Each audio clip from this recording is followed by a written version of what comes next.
દબાણ હટાવવા હાઈકોર્ટે આદેશ બાદ પંચાયત દ્વારા ઠાકા થયા। થરાદના સેદલામાં ગ્રામ અને તાલુકા પંચાયત દ્વારા દબાણો દૂર કરાવવાની કામગીરી હાથ ધરવામાં આવી, જેમાં દર વખતે ગૌશાળાનું દબાણ દૂર કરતા સંચાલકો દ્વારા ગૌશાળાની ગાયોને છોડી મૂકી હતી। જો કે ગ્રામ પંચાયતના વહીવટદારો દ્વારા દર વખતે ગૌચર ભૂમિમાં આવેલ ગૌશાળાને ટાર્ગેટ બનાવતા ગાયોને પંચાયતને હવાલે કરી પંચાયત ઘર પશુ નિભાવ સંભાળશે જેવી જવાબદારી પંચાયત ઘરને આપી સંચાલકો રોષે ભરાઈ જવાબદારીમાંથી મુક્ત થયા હતા।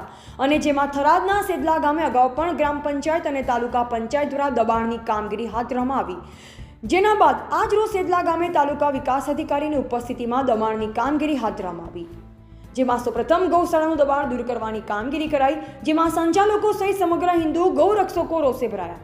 ગ્રામજનોએ જણાવ્યું હતું કે દર વખતે ગૌશાળાનું દબાણ ગ્રામ પંચાયત દ્વારા દૂર કરવામાં આવે છે, જેથી કરી ગાયોને રાખવી મુશ્કેલ પડી જાય છે।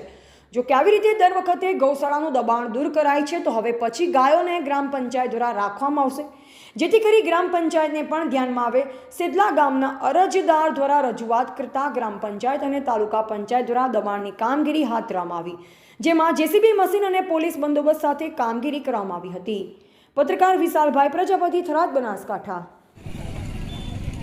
જય અંબે ગૌશાળા સેદલાની ગાયો અત્યારે વિખૂટી પડી છે। પંચાયત દ્વારા દબાણ લાવી ગાયોને વાડ ભાગી નાખી છે। ગાયો અત્યારે 140 ગાયનો વહીવટ ગ્રામજનો કરી રહ્યા હતા, દાન દ્વારા એનું ચલણ કરી હતા। અત્યારે નોટિસ જીસીબી દ્વારા લાવી વાડ ભાગી નાખી છે।